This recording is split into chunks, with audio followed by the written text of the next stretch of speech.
full house here in Granbury, and still some people starting to file in, getting ready to kick off for the Pirates. And man, what a boot do the Pirate kickers have. We were watching him with no win, Mark Hayworth, before the game, kicking 57-yarders consistently. And cleared it by a lot. Hayworth's kick is away deep, end-over-end kick that will go to Felts, 8 yards deep in the end zone, and he will take a knee. Stephenville will start 1st and 10 at their own 20 as we get underway in the Bank of America first quarter. Well, that's a great weapon, you know, and Coach Briles said that when we were talking to him earlier, that, you know, it's a nice weapon to have for you. And, you know, the Stephenville Yellow Jackets have had that for years. Kicking game so important in high school.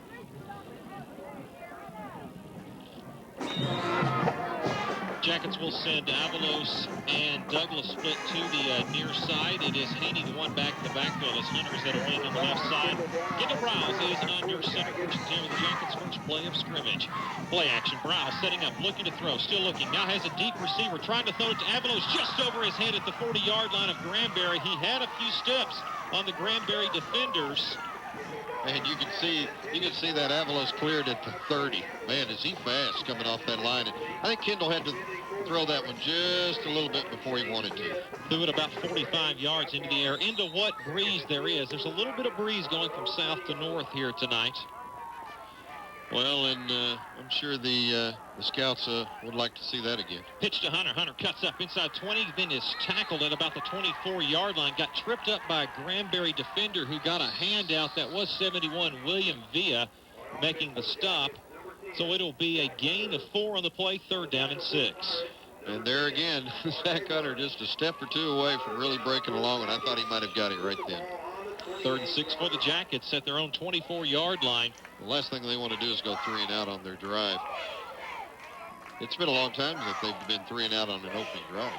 Twins to the near side, one to the far side. Briles is in shotgun, split wing backs. Briles rolling to the near side, looking, still looking, throwing out in the flats high over the head of his intended receiver, and that looked like Kendal probably just threw that one away. There was no one open on the near side. Jackets will be forced to punt, and you're right, Johnny. I don't know if that'll be the 3rd punt the first punt in the last 3 games. How about that? I read sign language occasionally. How about that?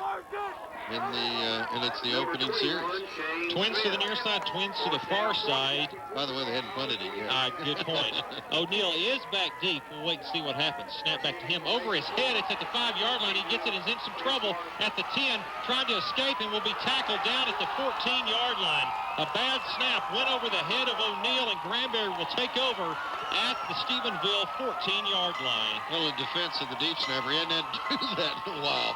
You know, I mean, for crying out loud, it's been 3 games. So Granbury starts 1st and 10 at the Stephenville 14-yard line. 10:50 to go here in the Bank of America first quarter. 0-0 our score. Well, is that negative yardage for O'Neal? Yeah, it sure is. And so he will lose about 10 yards on that play.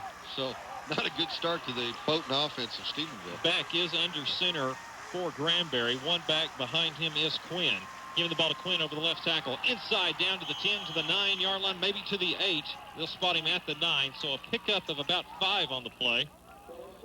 They sent Marsden in motion. You remember talking to the coaches, they said, Boots, they're really trying to do with him as as we did with Cody last year. Put him in the backfield, move him in motion, throw a little short passes, let him try to run with it. And he got a little love tap, I guess you could say, by Brady Gunn. I'm sure he'll see some more of that before the night's over. 2 split to the far side. One of those is Marsden. Beck is under center with Quinn, the one back behind him. One receiver to the near side. Beck is under center. Looking to throw the fade pattern on the near side. Going up for the ball. It's incomplete over the head of the intended receiver. That was Norman. Beck put just a little bit too much underneath the ball. Norman could not quite advance up to it. So it'll be 3rd down and about 4, maybe 5 for the Pirates. And if they don't make this one, Johnny, I think the field goal is in any chance of being taken. Yeah, remember they missed 2 last week, and that was, as you said, it wasn't because of length. It was just they were wide. Good defense that time by Jesse Fanning, as he was just, it was man on man out there on that fade, and he was up for the task. Marsden and Norman to the near side. Quinn, the one back behind Beck. Beck with a double wingback set here on the near side as well. Play action. The draw is given to Beck. It's inside to the 5. Quinn down to the 4, and he's stacked up at the 3-yard line. He was hit by Fanning initially. The give by Beck to Quinn gets a first down for the Pirates, and they'll be first and goal to go at the 3-yard line. Man, what a great tackle by Fanning, though. I thought he was going to score, Boots, and Fanning just came up and hit him helmet to helmet and stood him up, as you said, enough for the first down. I think that was a little bit of a surprise. They had double-teamed Marsden that time. Thought maybe that they were going to try to find him in the slot. Good call. So it's first and goal to go. A little bit better spot than we actually thought. They've moved the ball to the 2-yard line now.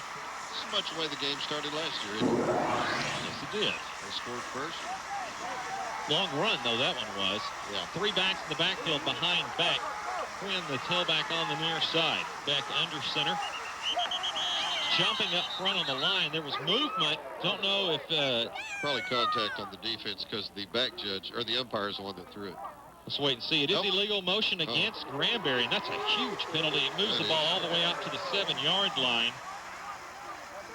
So the Pirates come out of their power look and send 3 receivers back into the ball game.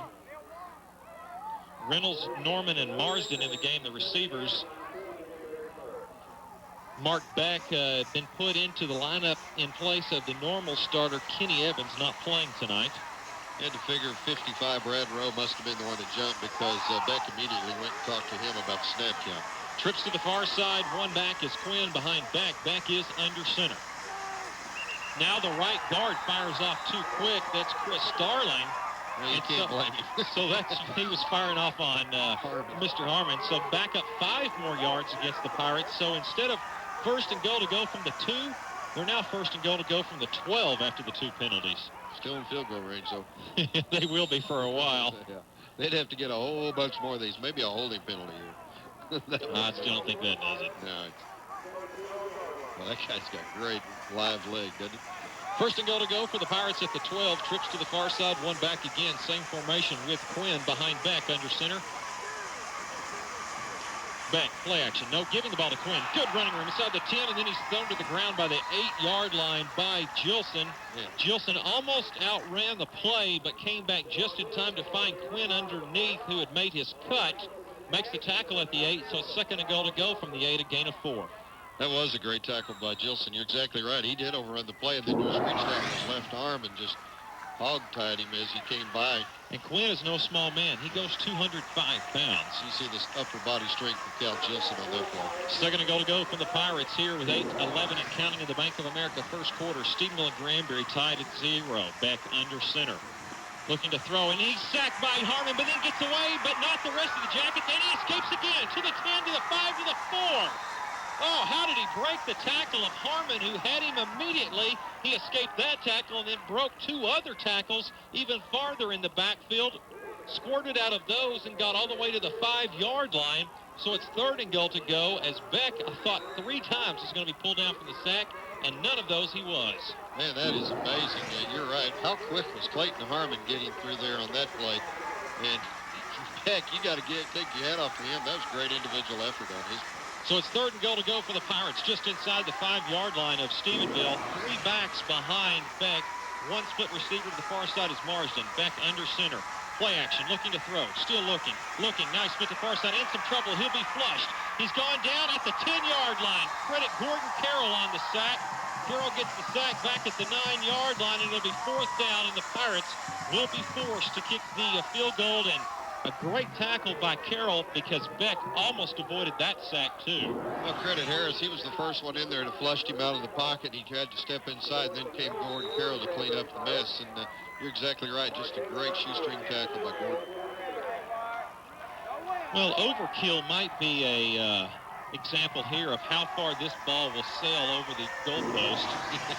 The tee will be spotted at the 17-yard line, a 27-yard attempt coming from Mark Hayward. Snap back, it's slow, but handle kick is on the way, and it's blocked. Back at the 20, 25 rolling, and it'll go out of bounds at the 28-yard line, and Stephenville will take over right there. It was a low snap, and it took a while for it to be handled.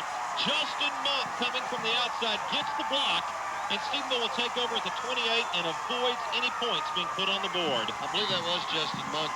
Steve Russ is right down there on it. I know. Steve, was that Monk that came through there? He's been close week after week. That was Justin Monk. You know, he's a Golden Gloves boxer, and after that, him and Ron Harris so fired up. It looks like they were two heavyweights standing toe-to-toe. That's right. Jackets back on offense. Twins the far side, one to the near side. Briles setting up, stepping up in the pocket, making one man miss and another. Across the 25, 30, across the 35, and runs out of bounds at the 37-yard line. A pickup of about 8 on the play. We'll wait for the spot. It will be second and very short for the Jackets as they actually spot the ball at the 30. Let's put it down. 36-yard line is the spot. Gain of 9, so it'll be second down and 1. Well, Coach Briles said during the pregame interview he thought this would be a team that would come after them tonight. They hadn't seen that in a while, and that's indeed what they're doing. Belton splits to the far side. I formation behind Briles. Wingback look on the left side as well. The fullback, Hunter, goes in motion. Play action. Briles setting up, looking to throw. Still looking. Now throwing the deep ball. Looking for Gunn. Up and just off his fingertips. It was O'Neal, at about the 22-yard line. Briles really put some air underneath that ball. O'Neal almost seemed to delay at the end of that. Boy, Kendal had plenty of time to throw that. Remember, he looked once and wanted to throw it. Brought the ball back down, saw he had enough time to go a little more. I think we have a flag on the play. It is illegal receiver downfield against Stephenville. One of the linemen advancing or one of the receivers not being set up properly going downfield. Side judge over here, so you figure it's probably the receiver. So back the ball up to the 31-yard line, and it will now be second down and about 6, closer to 7 needed for the first. Briles under center, 2 backs behind him. Pitch to the near side is Hunter. Hunter cuts up 30 to the outside, 35, gets around the corner, 40, 45, 50. Cross 45 inside to the 40-yard line. They will say Hunter stepped out of bounds at the 46-yard line, and now a late flag as Hunter, I believe, was run over about 15 yards after he was out of bounds down the sideline. 23 yards on the scamper from Hunter, and then probably tack on another 15 at the 46-yard line. Great kick-out block as it is almost every time he runs with the ball. That time, Boots, by Derek Haney. That was back up at the line of scrimmage. And did he scoot to the corner in a hurry? Well, the ball is being marched now, and I believe it's hard for us to tell. Well, yeah, personal foul as the hit came out of bounds. They'll mark the ball down to the 31-yard line. Hard for us to see the hit because it's hard for us to see the sideline from our angle. You know, somebody might want to tell the official this is the home side over here, but I think he just thinks the Stephenville side's the home side. You know, they always face the home crowd when they do the... Sure, and he faced Stephenville that time? Both times, Hey, yeah. Mr. Official over here. Over here. Right? Briles under center, play action, rolling to the outside, setting up, throwing to Bashaw on the flats, caught out of bounds. Good catch at the 18 to 17-yard line, and enough for the first down on the hookup from Briles to Bashaw. Well, they're going to mark it at the 17. 14 yards on that reception. First down for Stephenville. You know, Kendal, if he wants to, could probably run a lot tonight because once he gets by that initial rush, it's just wide open for him. Pirates seem to be sending 4 and 5 each time, which is going to leave some receivers open downfield. Briles is under center with 2 backs behind him. The tailback, Hunter, goes in motion to the far side. Going out the flats to Hunter. Makes the catch and makes one man miss at the 15. Gets down close to the 10-yard line. But I believe they'll say he stepped out of bounds at the 11. We'll wait to put the ball down. Yep. It is at the 11-yard line. So a pickup of about 6 on the play. Well, Stephenville 3 and out on their opening drive. And actually the 12 now, so... Granberry missing a golden opportunity to put some points on the board. Had that field goal blocked after going 4 plays. Second down 4 for the Jackets. Briles is under center, the one back behind him. Play action. Briles setting up, looking to throw. He slips momentarily, but then escapes. 15, makes a move to the outside. 10 to the 5, cuts up across the goal line. Touchdown, Kendal Briles. 11 yards on the scamper from Kendal, who almost slipped out from quarterback, regained his balance, and then found a seam and went for it. The score, Stephenville 6, Granberry nothing. Extra point upcoming at the 4:57 mark of the Bank of America first quarter. Well, we saw it in the Brownwood game. We've seen it in other games as well. Just a great individual effort by Kendal. As you said, he almost slipped, gained his composure, and then just made a good dip inside, back outside, and then just carried 2 guys into the end zone with him. Even Nelson getting set for the extra point. Petronas has the hold. Doty with the snap. Snap back, hold down, kick is on the way. It is up, and it is good. 4:57 to go in the first quarter. Stephenville 7, Granberry nothing. We're back in 1 minute on KSTV. Stephenville getting ready to kick off. Virgin, the kicking specialty into the wind, if you will, which probably means this has the pooch variety. High, end over end kick, pooched, fair caught, 21-yard line. Making the catch for the Granbury Pirates was Daniel Caraway. So that's where the Pirates will begin first and 10 at their own 23 is where they'll say the ball is spotted. And last scoring drive, 6 plays, 73 yards, only took 1:25 Briles on the 11-yard run. That scoring summary brought to you by the good folks at Farm Insurance. 4:50 to go here in the Bank of America first quarter. Stephenville 7, Granbury nothing. Had some early scores for you from around the area in District 7-3A, Dublin on top of Comanche 7-0. And in District 15-2A in that district championship game, DeLeon on top of Millside 7-0. Beck is under center with 2 backs behind him. Now the tailback Marsden goes in motion on the near side toward the twin setup. Handoff goes to Quinn. Quinn is wrapped up this time by Harmon, as well as for the Jackets. That's Scott Lee making the stop. A gain of maybe 1 on the play. It'll be second down and 9 for the Jackets. Well, you know, Granberry is talking to Coach Peterson. Steve Ross had a chance to talk to him earlier in the week, and he said one of the things they want to try to do is spread this defense out, try to slow that front 7 down as best they could. They're going to have to be able to throw the football. Twins to the near side I formation again behind back under center. Giving the ball pitching on the far side is Marsden. Marsden cuts up at the 20, gets to the 25-yard line, a gain of about 1, maybe 2. It'll be third down and long. And man, did you see that play by Ryan Harris? I mean, that's exactly what you want your linebacker to do. He's falling and pulling the guard out of their boots, stays in his hip pocket. As soon as he clears, man, he just shot through there, made the great arm tackle, and watch that one on film. That's the way linebackers supposed to play. What's Steve Ross doing over on the sideline right now? Is that over him by the kicker's net right now? No. Okay. He's working down there. No, he's on this end. Steve, I thought that was you on the other end holding your kid right now. That's Dr. Bill Evans across Timber Orthopedics. Another important guy on the sideline. Beck under center, straight drop. Jilson on the pressure, throwing up, incomplete, looking to set up the screen to Quinn, but Jilson was so quickly all over Beck, had no chance to get the ball to his receiver. He just got to get tangled up. Beck's like, let me go. So it's now 4th down for the Pirates. They will be forced to punt, going back for the Jackets. This is something we haven't seen this year. Kendal Briles going back in punt return formation. We saw it a lot last year. Back with Phelps. So this may just be a thing getting ready for the playoffs. That's exactly what I was going to say. Give him a couple chances to see some punts to acclimate him, if you will. Snap back to Hayworth. Fumbled momentarily, but then gets it up and then booms one. Goes over the head of Briles, but he does run it back down at the 31, up to the 35, across the 40, slip move up to the 43-yard line. 41 yards on the kick and about a 12-yard return for Briles. First and 10 for the Jackets up at between the 43 and the 44 of their own. 3:04 to go here in the Bank of America first quarter. Stephenville 7, Granbury nothing. Kendal reminds you of one of those guys that's always hanging out around the coach going, okay, I'm ready. Just put me in. Coach, can I go return the punt, please? I want to do that too. Can I? Come on, Dad. Can I? Can I? I do want to do that. 3:04 to go in the opening period, as you said. Stephenville on top, 7-0. Boy, Granbury missed a great chance. Here's a penalty being marked off. This was marked off in all of the bodies that we could not see on the far sideline around the 38-yard line. This was an illegal block on the return against the Jackets. So he marks the ball all the way back to the 28-yard line, pushing the back against Stephenville. So the Jackets begin first and 10 at their own 28-yard line. Briles is under center, the I formation behind him. Now the fullback, Haney, sets as a wing, and the tailback, Hunter, goes in motion to the far side. Briles, straight drop, setting up, looking to throw across the middle, has an open receive. O'Neal, it goes through his hands to the 50-yard line. Oh, the defender had fallen down. He was wide open.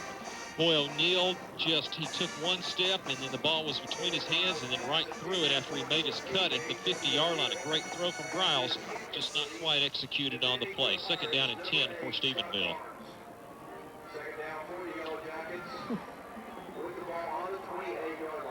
Only 2 of 5 for Kendal here, but he's had a couple that were, I guess you could consider those drops. Twins to the near side, one to the far side. Briles in shotgun. Inside trap handoff to Hunter. Across the 30, 35, makes a man miss out to the 37, 38-yard line. Almost 10 yards on the carry. We'll wait and see on the spot. May just be a hair short of the yardage needed for the first down. So it's officially 9 on the carry, and it's third down in less than 1. Nice tackle that time by the Pirates. It looked like Zach again was going to get upfield a little further, and just a great open field tackle. So it's third down and short for the Jackets. Briles is under center, handing off to Walker. Walker gets enough for the first down. He stumbled as he came to the line. It looked like he was trying to pick a hole, and I guess you want your running back just to put his nose down and go hard, but it was enough for the first down, and almost looked so awkward as if he almost bobbled the ball when he took the handoff from center.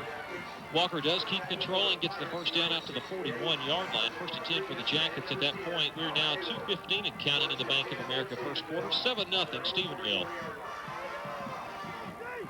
Briles under center. Excuse me. Go ahead, Johnny. I was just going to say, this game going by fast. Briles loses the snap. It goes to Granberry. They get on the football at the 43-yard line. Briles snapped the fumble from center on the snap exchange, and I believe that's the first time I've seen that this year between Briles and Van Haddam. Looked like he just pulled out earlier. The ball didn't get to him, one of the two, but he never even had a chance to get the ball. It was just squirting forward. Went forward about 3 or 4 yards, got out to the 43-yard line, and that's where the Pirates began. 7-0 Stephenville. Pirates have had 2 great field position chances. The first when they got the ball, somewhere around the 12-yard line after the tackle of the punter O'Neal, got it to the 2-yard line, but then had their field goal blocked. This time a fumble gives them the ball at the Stephenville 43. First and 10 for them. Handing the ball to Quinn. Quinn up the middle inside the 40, keeps his feet moving down to the 35-yard line. Maybe the 36 is where he's actually spotted where his knee went down. So it'll be second down and 4 for the Pirates as we go under 2 minutes to go in the Bank of America first quarter. Well, Granberry's done pretty well at running it right up the middle there by Quinn, and they've got to be pleased the way that's working out for them. Second down and 4 for the Pirates. PA announcer stays busy here, doesn't he? Yes, he does. And that mic is very close to our, I should say that speaker very close to our microphone. Quinn up the middle, gets down to about the 31-yard line. You're right, that's a pickup of 5, and it's enough for the first down. Ryan Harris on the last 2 plays has really gotten tangled up with a couple of linemen. Now the official is saying something to him like, all right, that'll be enough of that. Hey, you could see by his demeanor as he came back to the huddle, a little bit upset right now is Harris. First and 10 for the Pirates at the 31-yard line of Stephenville.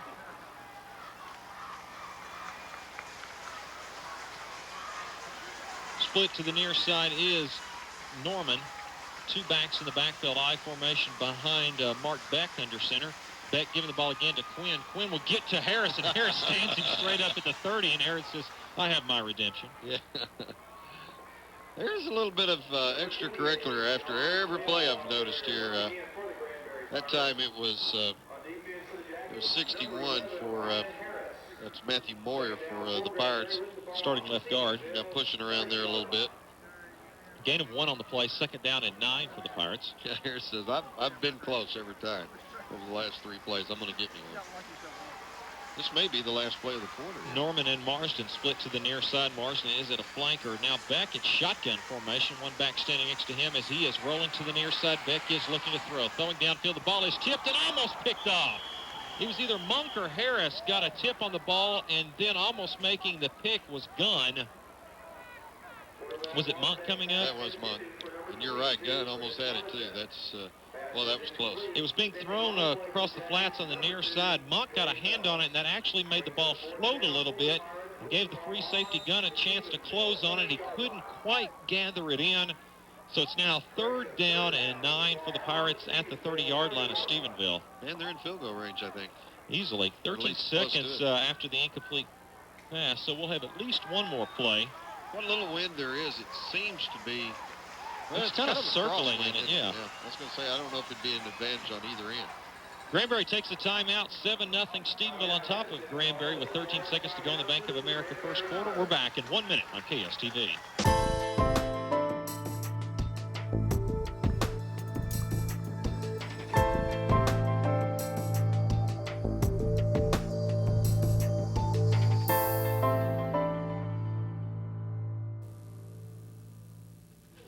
Seconds remaining in the Bank of America first quarter. 7-0 Stephenville. 3rd down and 9 for the Pirates at the Stephenville 30-yard line. Twins to the near side, twins to the far side. Quinn is the one back standing next to Beck in shotgun formation.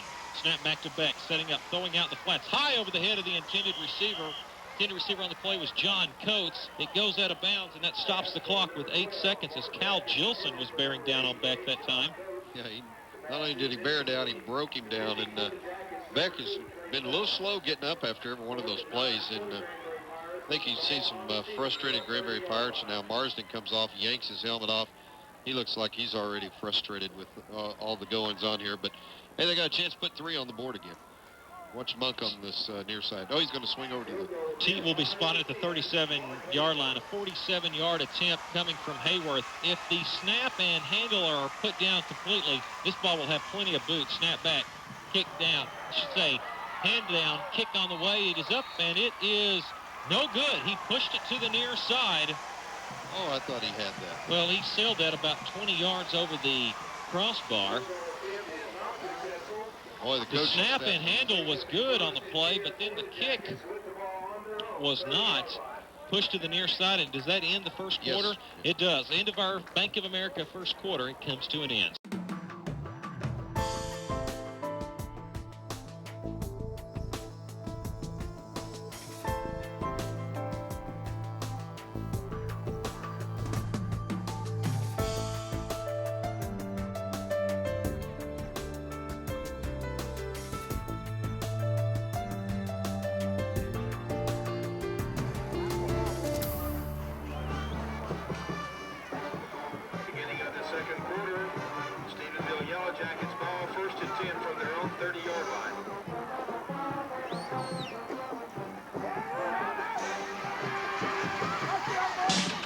Welcome back to action on first down. Briles hands the ball to Hunter. Hunter gets up to about the 37, 38-yard line. A pickup of about 8 on the play as we start the second quarter. Brought to us by Cook Lumber.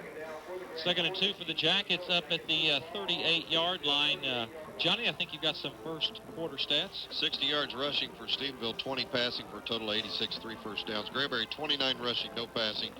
Total of 29, 2 first downs. Briles under center. Play action, setting up, looking to throw the deep ball for Avalos. It's behind Avalos. Makes a great catch, but he's out of bounds. He had to come back for the football. Wow. What a great catch by Avalos to go back and get the ball as it was underthrown. Briles that time trying to throw a little bit quicker, but then didn't put enough on it as Avalos outran the ball, then came back.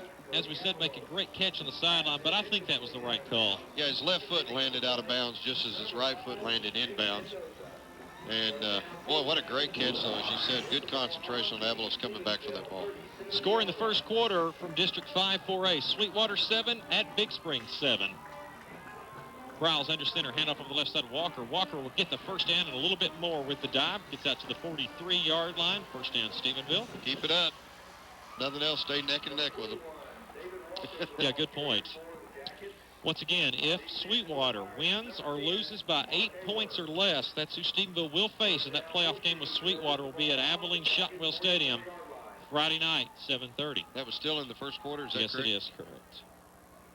11:07 to go here in the Cook Lumber second quarter. Stephenville 7, Granbury nothing. Stephenville now going with the no-huddle offense. Trips to the near side, twins to the far side. Briles in shotgun, setting up. Throwing the deep fade pattern on the far sideline for Douglas. Great catch. He's made it at the 25-yard line, but they will say he stepped out of bounds and did not make the catch. Oh, that's 2 nice pass-catch combinations for Briles that are no good because they say a receiver barely stepped out of bounds before the catch. That was about 30. It was going to be about 25 or 30 on the other one. Kendal could have some big numbers here, but they're all going to look like incompletions.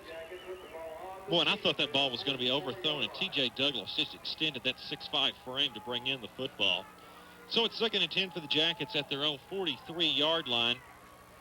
Briles now giving the ball on the trap to Hunter. Hunter gets to the 50-yard line, or the 49 rather, a pickup of about 5. It'll be 3rd down and 5 for the Jackets.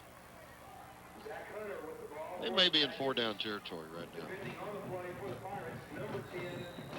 Well, and the Pirates seem to be now dropping a lot of people off in coverage.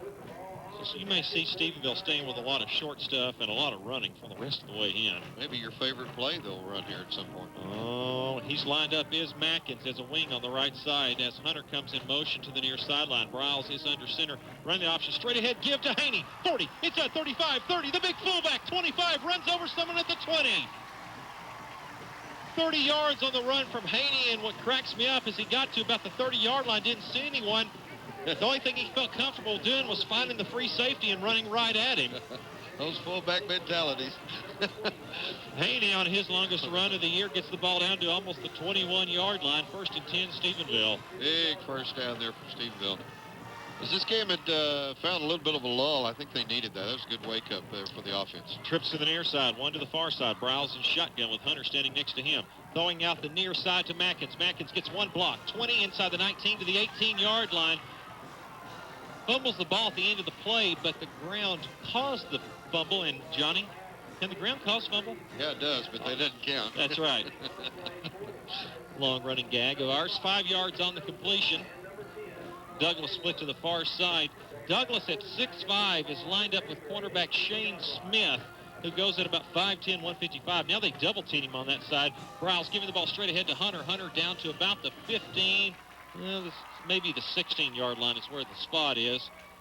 So it'll be 3rd down and about 4 for Stephenville. Stephenville have got to get to, what, just inside the 12, I think? Yeah, so it's about 4 yards. Yeah. Notice that Douglas split to the far side, was double teamed. A cornerback right up on him, and then another one 5 yards behind him.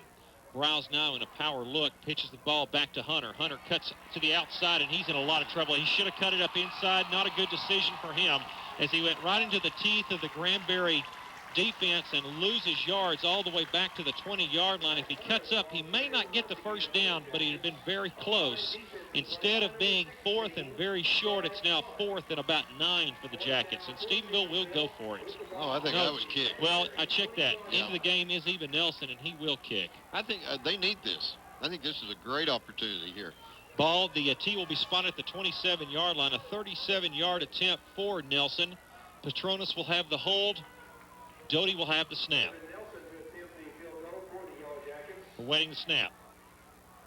Snap back, hold down, kick is on the way, plenty of boot. It is up, and it is good.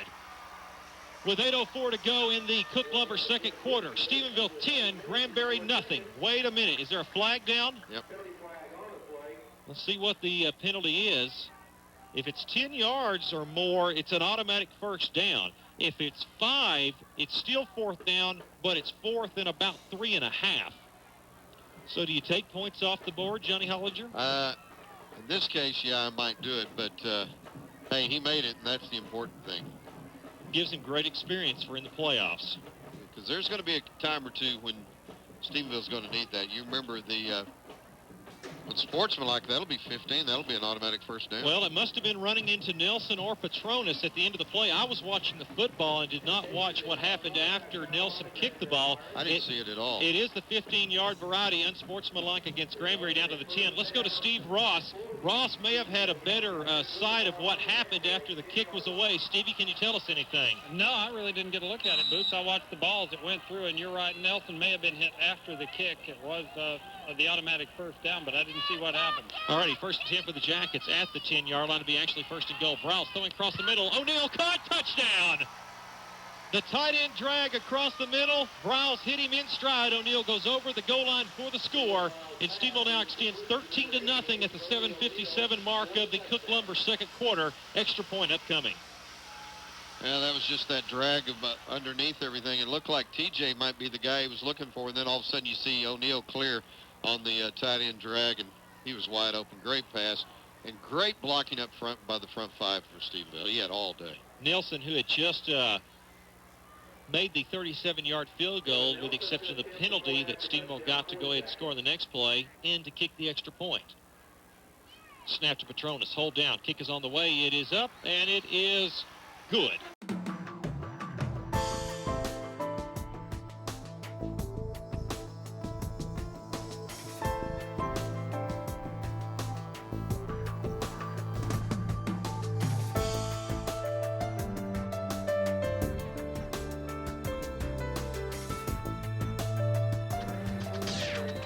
Jackets getting set to kick off. Ryan Harris in to kick with the, well, I'm not even going to say there's a breeze with him anymore because it's kind of a east-west wind, if you will.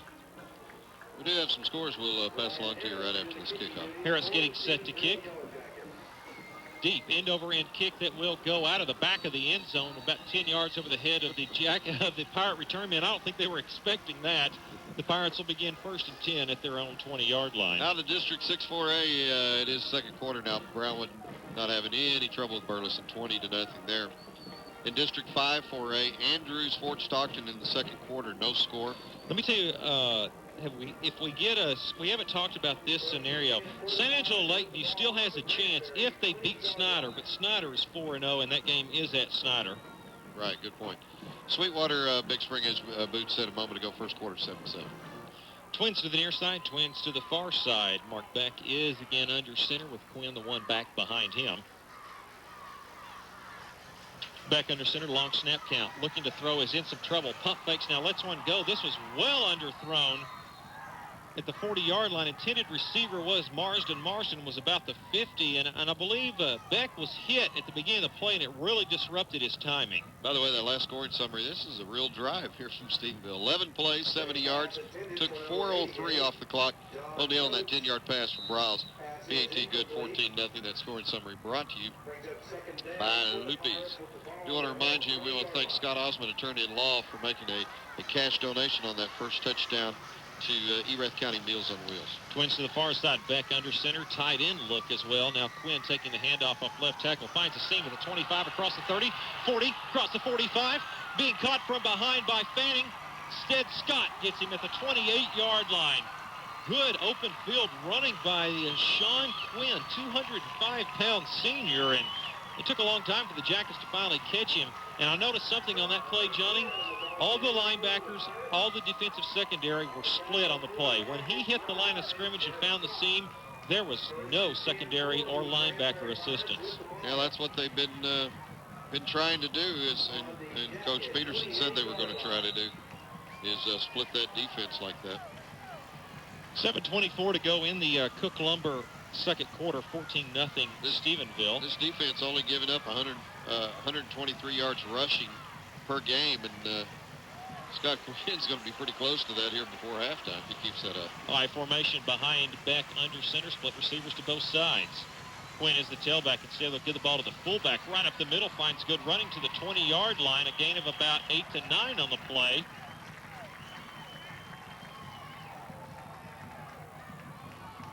Well, they're doing well right up the middle. Second down and 1. You know, this kind of reminds me a little bit of early in the season against like Weatherford and Round Rock, if you will, when some teams had some success. I mean, between the guards. Yeah. Gain of almost 9 on the last play. It's second and short as Beck is under center. Quinn, the one back behind him. 2 receivers split, double tight end look. Beck under center. Inside the 20-yard line. Hand the ball over right guard, and stood up right at the yardage needed for the first down is Quinn. We'll wait and see if it is enough for the first down.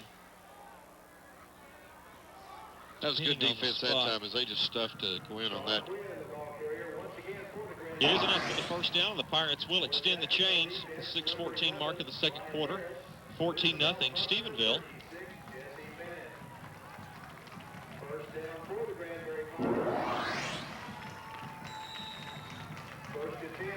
Ball is spotted inside the 19, almost to the 18-yard line. 6:04 and counting. Be under 6 minutes to go after Beck snaps the ball. Same formation they've gone the last few plays. Double tight end look with Quinn. Now giving the ball to Quinn. He's almost brought down the backfield, but escapes inside the 15 down to about the 13-yard line. Gordon Carroll coming up to make the stop. Or was it? It was Carroll that got a finger on him and made him trip. And Gordon Carroll's a little bit hurt right now. It's Kendal who missed the tackle in the backfield. Was just a step late getting there. If he had been there just a half second earlier, he'd have had a tackle for about a 5-yard loss. 6-yard gain on the play, and so it's 2nd down and 4. Granbury doing all of this on the ground. Double tight end look as well. Quinn, the one back. Same formation, back under center. Same play, except coming to the near side. There was nothing for Quinn this time, as he might go forward for 1 yard, wait on the spot. Gordon Carroll crashing in from his defensive end position, made the stop. He does appear to be limping just a little bit. Yeah, when he made that last stop, he kind of came up a little bit gimpy, and you can tell right now. Gain of 1 on the play, maybe 2. It'll be 3rd down and a long 2. We'll call it 3 needed for the Pirates, just outside the 11-yard line of Stephenville. 4:45 and counting here in the Cook Lumber second quarter. 14-0 Stephenville. Looks like he's trying to walk it off, too. Twins to the far side. I formation this time behind Beck. Marsden is the tailback. No, check that. Marsden's in motion to the near side. Inside handoff to the fullback. He'll get close to the yard chain for the first down, and he will get the first down to the 6-yard line, and that stops the clock momentarily as they forward the chains. As he said, doing it all on the ground and pretty much right up the middle of this defense. Harrison that time in on the tackle. The first play of this drive, Johnny, was a pass that was incomplete. Every other play since that time has been running play after another. And I'll tell you this, too, it keeps the ball out of the hands of the Stephenville offense. We now go under 4 minutes to go in the half. 14-0 Stephenville. Beck under center, I formation behind him. Marsden now in motion to the inside, now coming back out. Handoff over the right side, Quinn. Quinn cuts it back to the middle, and he is hammered at the 5-yard line on his cutback move. Was that Hal? No, it was Ryan Harris that came shooting in and knocked him over at the 5. Gain of 1 on the play. It's 2nd and goal to go from the 5-yard line. Well, Granberry needs to get one in the end zone here, Woods. They can't settle for trying a field goal again. So they missed 2 field goals last week and an extra point. So far, missed the field goal, had 1 block in this game, and only down 14. A lot of scoring opportunities in close ball games. Granbury has not so far been able to take advantage of. Beck is under center with 3 backs behind him. Double tight end set. Handoff to the second man through Quinn.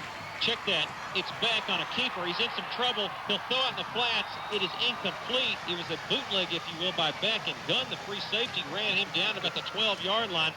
Forced Beck to throw the ball short. The intended receiver was Bill Hamrick. He couldn't quite get the ball there. It will be now 3rd down and goal at the 5. You know, it looked like he wanted the running back to take that ball. I don't think that was intended for him to throw. It was almost surprising look to him that he had the football. The only thing he could do was reverse back to the middle of the field as he's running backwards and look for a receiver. The only reason why you do think it was an intended play is because there was a tight end dragging to that side where he threw the football. I was going to say, if it was intended, he faked even his own team out there. Trips to the near side. One back is Quinn again behind Beck under center. Giving the ball to Quinn. Quinn will be stood up at the 4-yard line. Might get to the 3. I don't think there was any doubt what play was going to be called right there. I mean, the only success, you're right, they've had is running the ball up the middle. They had to try it again. He will not get to the 3. It is about the 4, and it's 4th and goal to go from the 4. And what will the Pirates do? They will go for it. I think you almost have to. I mean, you've had two opportunities. This is your 3rd down inside the red zone. You've come away with nothing. Of course, something here would be. I think they're going to call timeout. They can't quite decide. It's 2:32 and counting. Yeah, they're going to call timeout. We may wait till all the time is left, taken on the 25-second clock, and then take the timeout, and they do. 2:26 to go in the Cook Lumber second quarter. 14-0 Stephenville, back in 1 minute on KSTV. 2:26 to go in the Cook Lumber second quarter. Granbury 4th and goal to go at the Stephenville 4. Maybe a trick play here. Do you kick the field goal to try to put something on the board with some momentum going into the half, or do you? No, not when I'm 5 and 4. Well, good point. 3 backs behind Beck under center. He sent Marsden wide to the near side. Beck under center. Long snap count.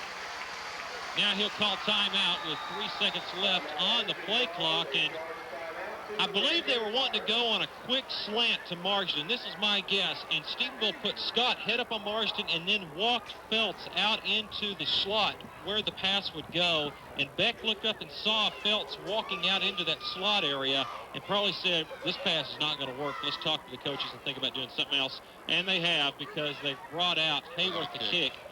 Or it may even have been a situation Beck was trying to get Stephenville to jump off sides. Get a little closer. But neither of those occurred, and so Hayworth has brought out the tee to the 12-yard line. Yeah, I guess after 3 times down there, you got to get something. You got to put some kind of points in it. That should be all their timeouts. That is the 3rd timeout for Pirates. This game might be a little closer than some people around the state have thought it might be, but I want to say Granbury's done a nice job of ball control offense tonight on some of their drives, especially this one. And I think that's why the coaching staff here in Granbury said we got to come away with some points when we start around our own 30 and drive the length of the field on a great sustained drive. If you don't come away with any points, you might have a dejected team at the half. Well, now they're gonna try it again. They have taken the tee back off the field. Oh, my goodness. Pirates have decided they will go for it now. 2 receivers to the near side. One back is Quinn behind Beck under center. 4th and goal from the 4. Play action, looking to throw. It's a reverse to Marsden, trying to get to the sideline. He's very close. Does he get in? Touchdown. Jackets were fooled on the reverse. They could not recover in time, and Marsden from the left flanker took the reverse pitch around the right side. Just gets across the goal line, and the Pirates have pulled within 8 with the extra point upcoming here at the 2:20 mark of the 2nd quarter. Just a great call. You had to figure at some point they were going to have to involve Marsden in this deal, and that was a great call. You're exactly right, Biggs. I think Stephenville just was not ready for that play. Well, and also credit the Granbury coaching staff. All the cat and mouse they did with the timeouts. Are we going to kick it? Are we not? Are we going to kick it and call another timeout? And I think it kind of lulled the Stephenville defense to sleep. Hayworth getting set for the extra point. Snap back, hold down, kick is on the way. It is up, and it is good.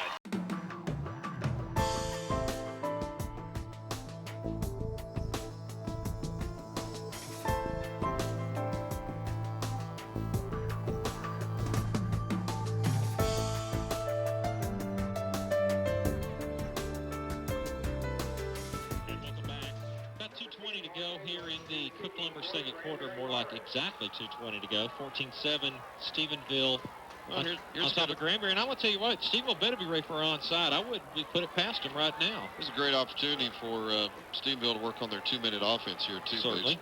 Now, last scoring play, seven plays, 80 yards, took 5:37. There's that ball control you're talking about. Marsden on the 4-yard run. PAT good, 14-7. That scoring summary brought to you by Barnes & McCullough. 80 yards on a sustained drive against the Stephenville defense. I don't know if we've seen a lot of that this year. Hayworth getting set to kick off. Approaches the ball. It is the pooch kick to the near sideline. It will be fair caught by Gunn at the 24-yard line, and that's where Stephenville will begin. 1st and 10 at the 24-yard line. Well, like I say, you try to, as you get ready for the playoffs, you try to create some situations, and this is one that they really got to be excited about, because not unlike the Joshua situation at the end of that game, at the end of that half, first half, but you'll have a clock to look at this time. Yeah, good point. And trips to the far side, one to the near side. Some live reads going on here at Pirate Stadium. Hunter, the one back, comes in motion near side. Briles under center. Straight drop for Briles. Good protection. Now he'll try to look to run, and he'll be tackled at the 24-yard line. Kendal at that time, I think, made up his mind pretty quick to try to run the football as he saw the pocket starting to collapse. Jackets need to hurry back to the line of scrimmage. They do have now just under 2 minutes to go in the half. Stephenville, I believe, with all 3 timeouts. They do.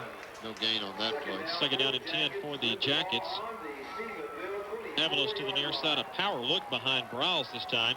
Play action. Now the reverse on the far sideline is to Hunter. Across the 20, 25, goes to the outside 30, across the 34-yard line, and that's very close to the yardage needed for a first down. It is about 8 yards. They will not quite give him the first down at the 34. Well, they said he stepped out at 33. Looked to me like he got all the way to the 35, but...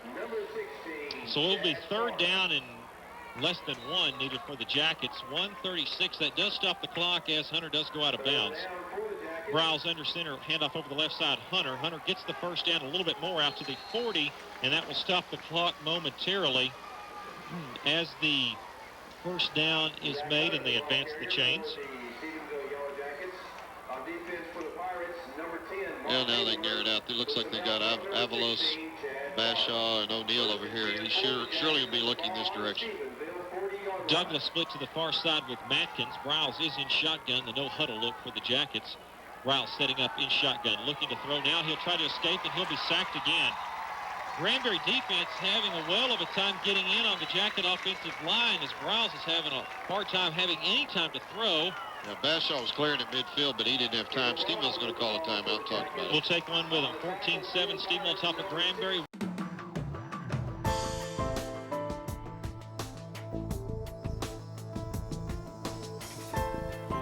12 to go here in the half.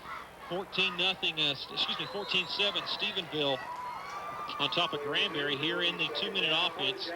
Second down and about 14 for the Jackets. Play action. Briles rolling to the near side, setting up in some trouble. Now will make one man miss across 40. 45 gets to the other side across midfield, goes to the corner, and has one man tackle him at the 45-yard line. If he escapes that tackle, Briles scores. Credit on the tackle. I believe it was Shape Riley.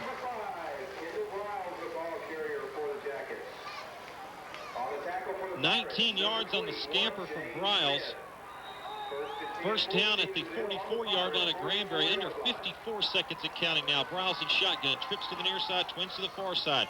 Setting up. Briles looking to throw across the middle. Has Matkins. 30, inside 25. Move down to the 20, to the 18-yard line, to the 16-yard line. And timeout as the stops the clock with the chains being moved as the Jackets are looking good here in the 2-minute offense. 42 seconds momentarily stopped as the ball is at the 17-yard line. Jackets getting quickly back to the line to get set up. The referee rolls his arm and they roll the clock. 39 and counting. 27 yards on that last play, and now a flag comes down. From the near side, that's going to be something on maybe on the wide receiver. Let's see. You know, this happened last week to O'Neal. Yep. And this is something O'Neal is doing, I believe, because this is a different set of officials. O'Neal went to the near sideline, got set, and must have moved because the sideline official right next to him threw the flag up in the air. And I believe this is something once you see 2 weeks in a row that O'Neal may be doing something he's not quite sure about. Let's start the clock. Why do they start the clock after the penalty? 28 seconds. Was the clock running before the penalty? Yes, it was, because it was the first down. 22 seconds and counting. Jackets have to hurry to the line. I don't know if Briles knows it's running.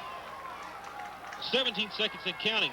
Throwing out deep ball up for Douglas. Great catch. He can't quite come down. I thought he was going to make a great catch. That stops the clock. 11 seconds. Well, that was a scenario where I don't think the coaching staff or the players knew they were going to start the clock, and they lost about 15 seconds before they ever snapped the ball. That's the correct call, though. That's procedure.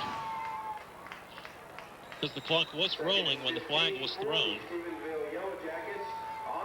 So it's second down and about 15 for the Jackets. The ball is at the 22-yard line. Briles has two backs behind him. Now Haney goes in motion to the right side. He sets up. Now Wooten goes in motion that way. Briles setting up, throwing the fade pattern up for Wooten. Goes up, can't make the catch. A great defensive play made at the last second by Nick Mendoza to knock the ball away.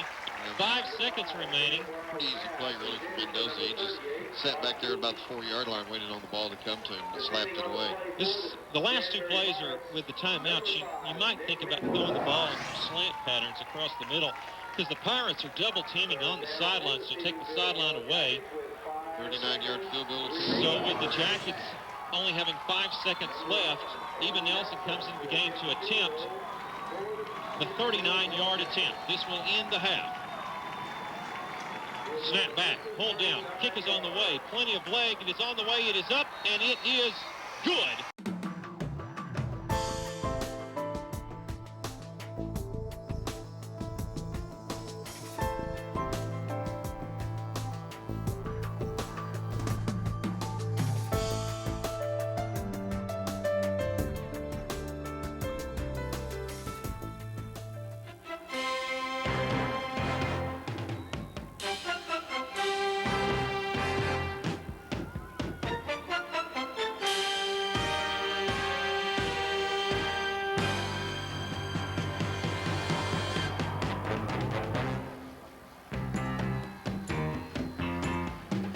Harris approaches the ball. Kick is away. End over end kick. This one will be returned. Marsden at about the 7. Across the 10, 15, up to the 20, across the 25. Move back to the middle of the field. 35, reverses the field. Up to the 36, 37, to the 38-yard line. And Marsden did a lot of running around that time and created some nice positive yardage on the return for the Pirates. He gains about 30 yards on the return at the 37, 38, and that's where the Pirates will begin 1st and 10. Walker on the tackle, who came back from the backside as Marsden tried to cut back one too many times. Nice return, though, about 30 yards on the return. 1st and 10 for the Pirates at their own 38-yard line as we begin the Texas Bank 3rd quarter. 1st and 10 Pirates. Beck is under center, 2 backs behind him. Split receivers to the near side, 2 of those. Handoff on the right side going to Quinn. Quinn cuts up inside the 40 to the 44-yard line. A pickup of about 5 or 6 on the play. And Granbury Pirate offensive line on the right side has had some success. Chris Starlings, 235. The right guard, Brad Rowe, right tackle, 215. And Overman, the center, 190, have been pushing out on that right side a little bit. Nice tackle that time by Justin Monk following that play. But as you said, Quinn with a pretty good pickup there. Remember, he had 90 yards at the half. Could go over 100 yards here in this first series. 2nd down and 4 for the Pirates, and Beck will have to call a timeout. Confusion on the field. 11:05 to go in the Texas Bank 3rd quarter. 17-7 Stephenville over Granbury. Back in 1 minute on KSTV. Ryan Harris getting set to kick off again, but before he does, 5 plays, 47 yards, only took a minute 56 under on the 6-yard run. The PAT, the 2-point PAT was good. 25-7 our score. Stephenville, that summary brought to you by Walmart Vision Center. Most of that one on the ground, wasn't it?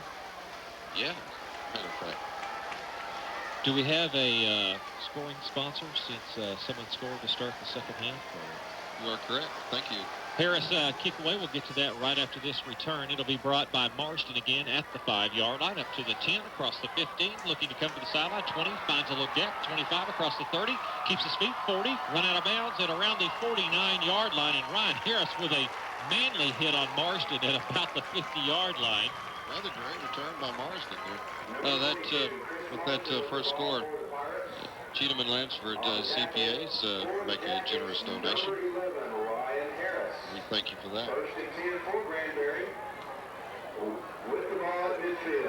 Well, that was another great return. They got to the 38 on the last one. This time Marsden all the way out to the 50. So it'll be 1st and 10 for the Pirates right on the 50-yard line stripe. 8:43 to go here in the Texas Bank 3rd quarter. Stephenville 25, Granbury 7. Twins to the near side, I formation behind Beck. The tailback is Quinn, as Marsden now, the flanker on the near side, goes in motion to the far side. Giving the ball to the fullback straight ahead, he will go for 2 yards. Picking up 2 yards was Daniel Caraway of the Pirates. It'll be 2nd and 8 at the 48-yard line of Stephenville. You know, they really haven't involved Marsden in this offense other than the one pitch. Yeah, the end around that they scored on. And, you know, they've been moving him around, putting him in motion like they did on that play. And almost like a decoy tonight. Yeah, it really felt like they were really going to try to utilize him a little more than they have. He is the leading receiver in this district as far as catches are concerned coming into tonight. Pitch to the near side is Marsden. Marsden will try to cut up. He'll get some yardage after breaking a tackle of Howell's in the backfield. He'll get down to the 44-yard line. Howell did slow him down enough so the rest of the pursuit could catch him. It'll be 3rd down and 4 now for the Pirates at the 44 of Stephenville. Monk had a shot at him right at the 50, but he squirted forward for just almost 6 yards. 7:40 and counting here in the Texas Bank 3rd quarter. 25-7, Stephenville on top of Granbury. When you look on the sideline, you can see this is a Pirate team that's really undermanned, so they are really playing good football tonight. Back under center sends his tailback, who is Marsden, in motion to the far side. One back is behind Beck. He will take the handoff and get the first down at the 37-yard line. The carry for the Pirates. Quinn. It is Quinn again. Sean Quinn now on the ball game. That was his 15th carry for close to 100 yards on the game now.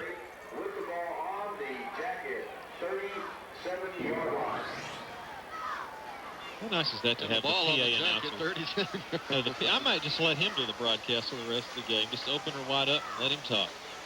Back under center, I formation behind him. Split receivers to both sides. Pitch to the near side is Marsden. Marsden trying to get to the corner. He does. 34, 33, 32 to the 30-yard line. A pickup of about 7 on the play. And well, Granbury has had much success from the first start of the second quarter on the ground. Yeah, they're doing it. This second half may be fast, too, if they keep this up. Both teams running the ball. And it's interesting to watch this against the Stephenville defense because whoever we play next week, whether it's Andrews or Sweetwater, they're going to run the football the whole time. Yeah, there's no doubt about that. And I'm sure those scouts are sitting here right now watching that thinking, well, maybe. Back under center. Handing off the left side is Quinn. Quinn powers his way for about 3 yards, and then he's turned back. But it's very close to the yardage needed for the first down, so we'll wait and see on the spot. The spot is at the 27, and that should be enough for the first down. It is. Well, they're eating up the yardage on the ground here. So officially on 16 carries, 106 yards for Quinn. You know, Burns or Ratliff, neither one had 100 yards rushing against this defense in that Brentwood game. Split receivers to both sides. That's a good point. In fact, combined, they only had like 123. Marsden in motion on the far sideline.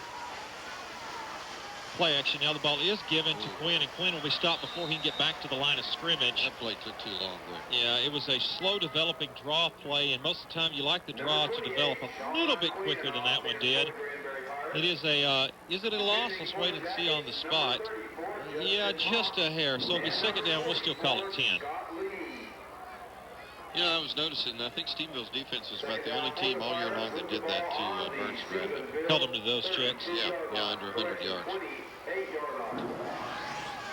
Split receivers to both sides. I formation behind Beck. Marsden is the tailback. Marsden will take the pitch to the far side, cutting it up now, going out to the outside. Gets to the 25, is missed by one man, but does not get by the rest of the crew. And Brady Gunn, you see him slap the turf because he really wanted to get Marsden as he made his cut back around the 30. Marsden will advance to the 25-yard line, a pickup of about 3. Boy, Brady had a beat on him, too. That was a great read by Gunn. It came way up from back around the 10-yard line. This score in from Gorman in the fourth quarter. Gorman 14, Toller 14. Winner of that goes to the playoffs. Wow. So it's third down and 7 for the Pirates at the Jacket 25-yard line. 4:22 and counting in the Texas Bank third quarter. 25-7. Stephenville on top of Granberry. Granberry has done a nice job with the ball control offense tonight. Play action. Now a draw given to Quinn, and he's thrown for a loss. Back at around the 28-yard line. Gilson and Monk getting in there to make the stop for the Jackets. The linebackers coming quickly on the play, and it'll be 4th and long, and I'm sure the Pirates will be forced to try a lengthy field goal. Good grief, he got pretty good progress on that. He was tackled around the 30, and they've spotted him at the 26 with a positive gain. How about that? There's no way. That was at least a 3-yard loss. Well, they're going to try, what, a 43-yard? 43-yarder, and the wind is, there's very little wind. If anything, he's got the leg for this. Hayworth will get set for the kick. Kick will come from the 33. Snap back, hold down. Kick is on the way. Plenty of boot on this one. On the way, it is up, and it is good.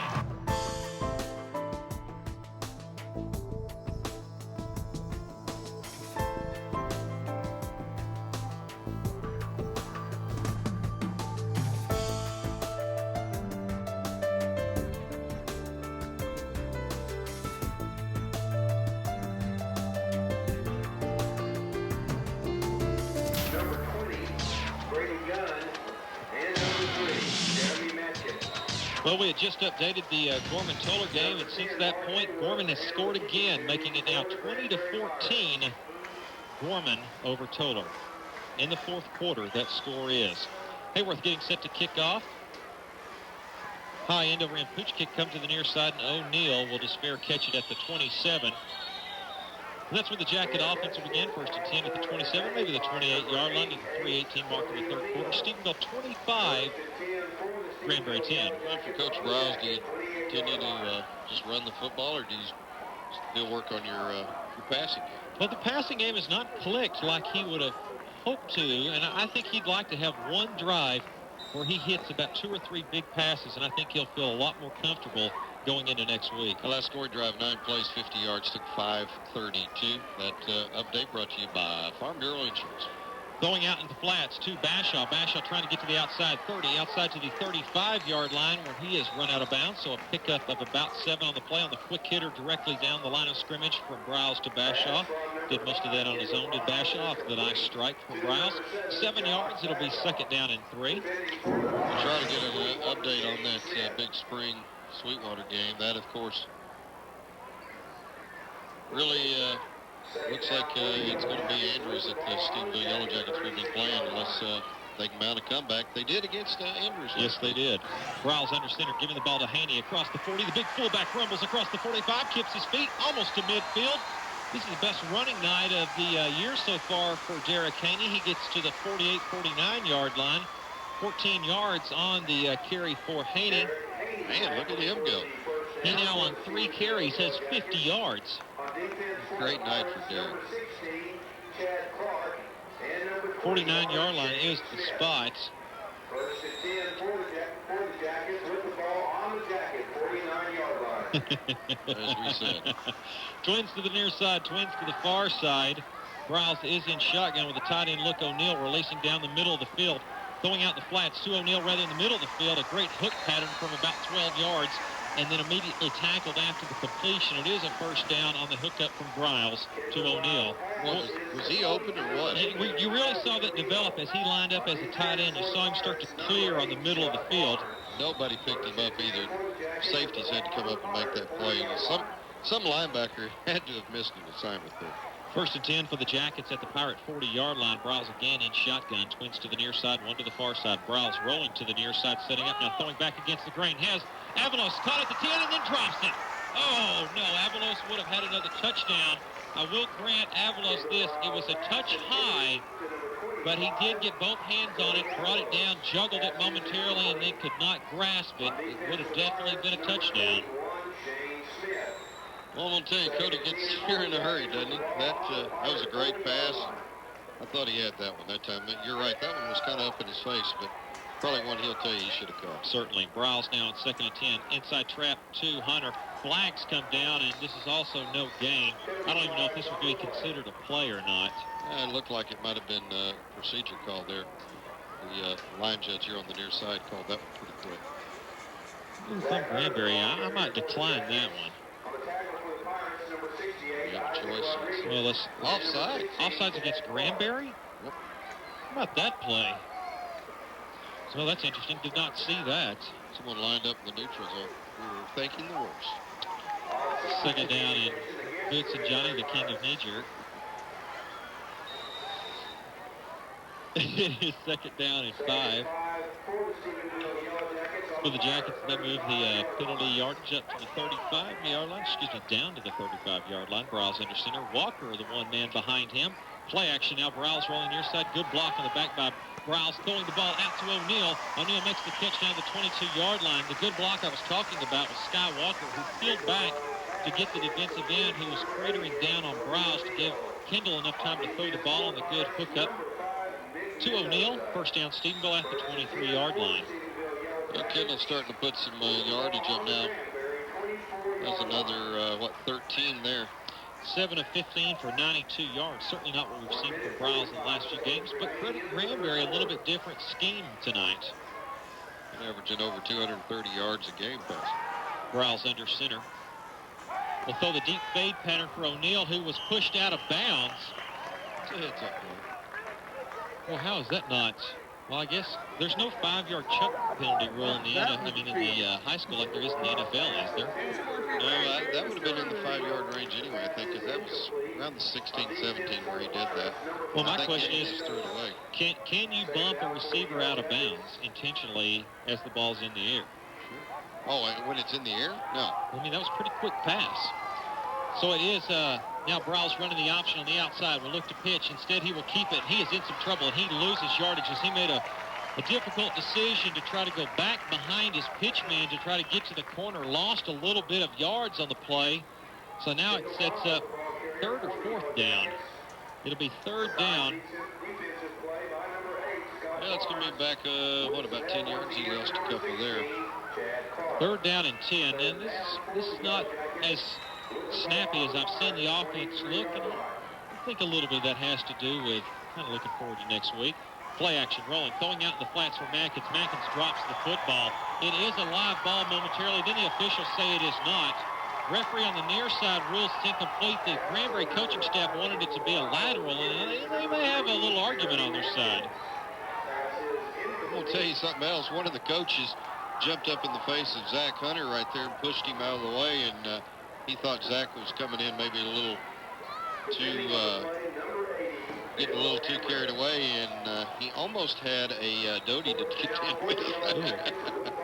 I don't think he wants to. Now, Coach, you can't touch my teammate. That's right. Or I'm going to have to hurt you. Twins to the far side, one to the near side. Briles is in shotgun with two backs standing next to him. 4th and 10. Play action. Briles rolling out, throwing across the middle over the head of O'Neal. He had a wide open O'Neal, I should say, crawling at the 10-yard line. He threw that one over the head of Hunter. O'Neal was wide open, starting to cross at the 10-yard line. Instead, Briles elected to throw to Hunter, and he threw it over Hunter's head. That's the Granbury holds on downs. We have 5 to go in the third quarter. This score from the third quarter, Everman 17, Crowley 7. Like that. So that's more along the lines of what we thought some things would happen. Brownwood 34, Burleson 7. Andrews 35-0 over Fort Stockton in the fourth. It's now 35-7. Big Spring over Sweetwater in the third. Folks, we're going to be playing Saturday afternoon next week in Abilene against Andrews. That'll be a 1:30 kick. Twins to the near side, one to the far side. Inside handoff by Beck as Scott Lee makes a tackle at the 25-yard line, making the carry. Boy, the people in Andrews are going to hate the people in Sweetwater. It's 2 years in a row. Sean Quinn, because if Sweetwater, you're right, for the last 2 years, if they win on the last week of the season, Andrews goes big school and doesn't have to face Stephenville. Because of 2 back-to-back season losses on the last game of the regular season by Sweetwater, Andrews has to go small school and play the Yellow Jackets. And now Sweetwater, for back-to-back years, has lost the last 2 district games of the season to miss the playoffs in each year. Yeah, good point. Second down and 7 for the Pirates. Handoff straight up the middle and is tackled immediately at the 25-yard line. It was Chris Holman, fullback. So third down and 7 upcoming. Well, if Everman can hang on, then Brownwood will get to go big school, and Everman will be in the mix with Stephenville. This out of District 13 6-man. This is the district championship. Zephyr at Blanket. Both teams 4-0 in district. Blanket 24, Zephyr 20. That is the end of the Texas Bank third quarter.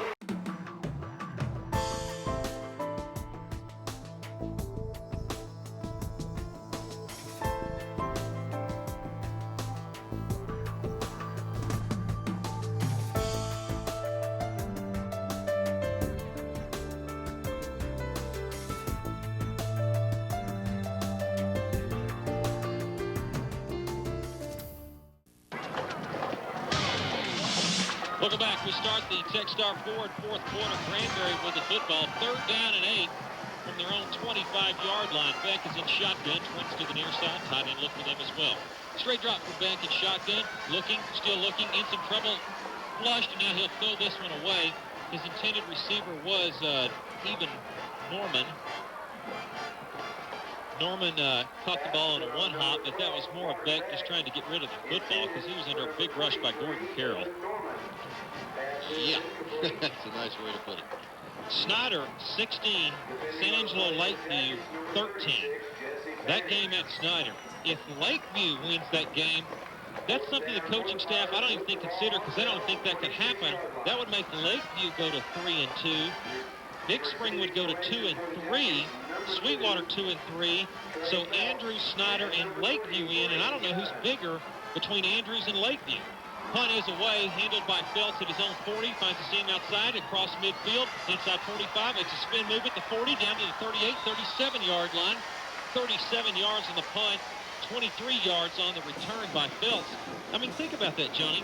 If Lakeview sneaks in there only trailing by 3 at Snyder and finishes 3-2, Snyder would finish 4-1, Andrews would finish 4-1. So Andrews, Snyder, and Lakeview get in. So is Lakeview bigger than Andrews? I would think they would be. If they are, But I don't know. if they are, it's back to the original deal. Central and Lakeview there. I bet they are. Because, see, Central's 5A, right? Aren't they 5A? I would think they'd be a big 4A school. 3 to the far side, 1 to the near side. Briles is under center. Play action, fake, inside, Hunter to the 30, trap, 25, 20, escapes, 15, 10, 5, Zach Hunter over 100 and touchdown. 37 yards on the inside trap to Zach Hunter, and Stephenville will now extend 31-10 at the 11:29 mark of the Techstar Ford fourth quarter with the extra point upcoming. Toller has come back to take the lead in the fourth quarter. Toller 21, Gorman 20. That one halfway to midpoint of the fourth quarter. Even Nelson getting set for the extra point. Man, what a great fake on that. Doty snap, Petronas hold, Nelson kick on the way. It is up, and it is good.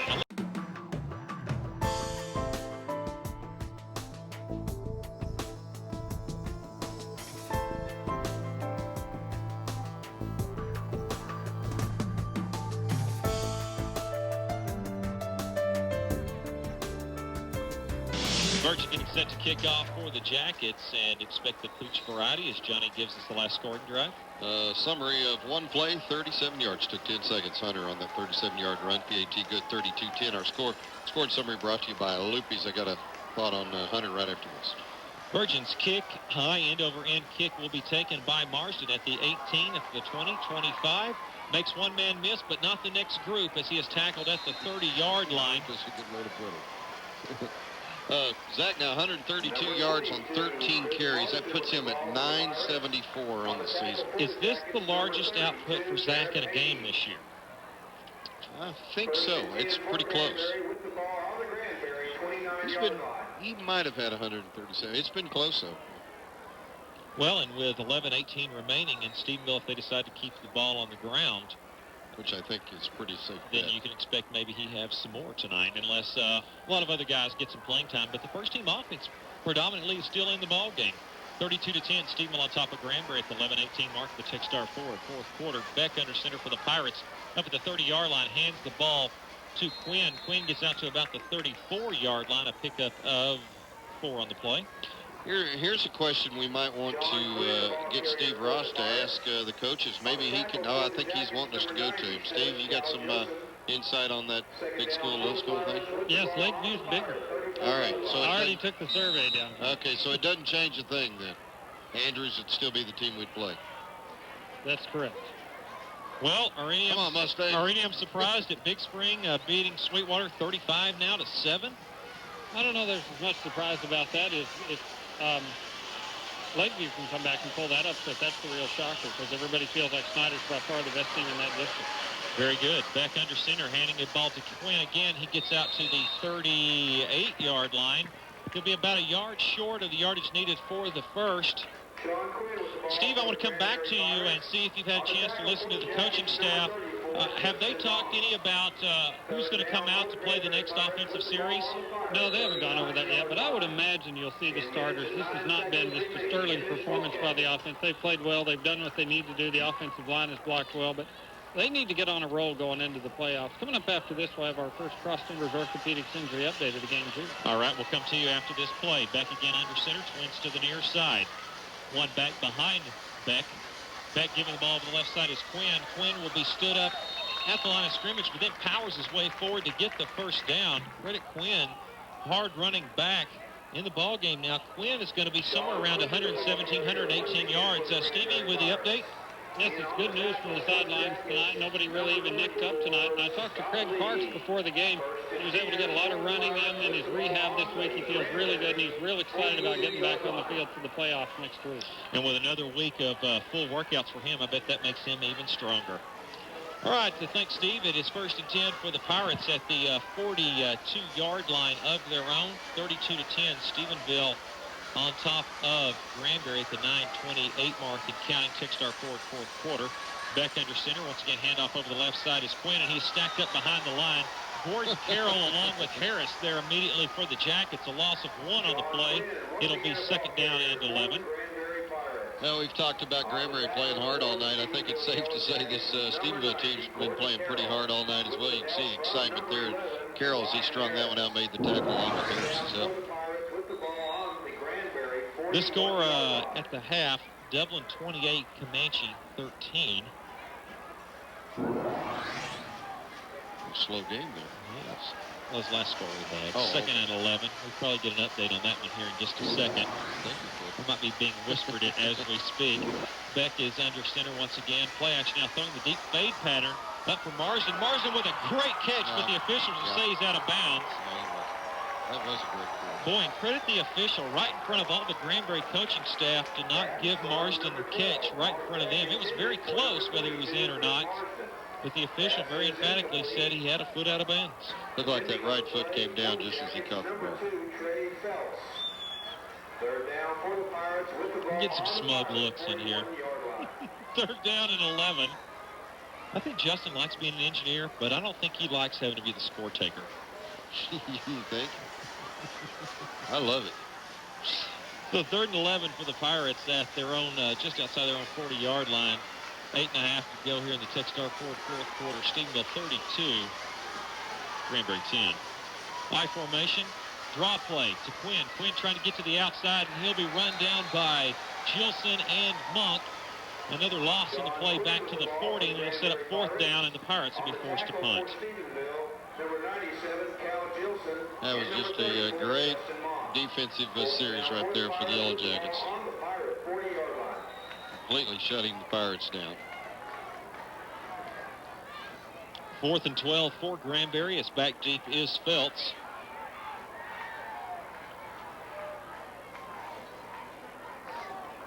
Boy, Granbury taking a lot of time to get this punt off. 8 seconds and counting on the play clock. Hayworth back to punt. Snap back to him. Punt is away. Harmon got in pretty close on it. Good punt. Goes over the head of Feltz and takes a big forward roll inside the 10 to the 9 to the 8 to the 7. That's a big kick.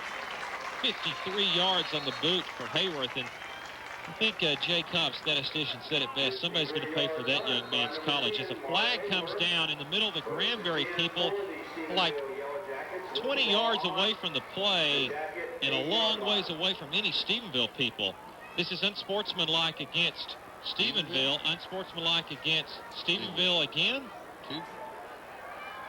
What? No, both against Granbury. Excuse me, I was looking the wrong direction. That is 2 unsportsmanlike penalties against Granbury on the same play.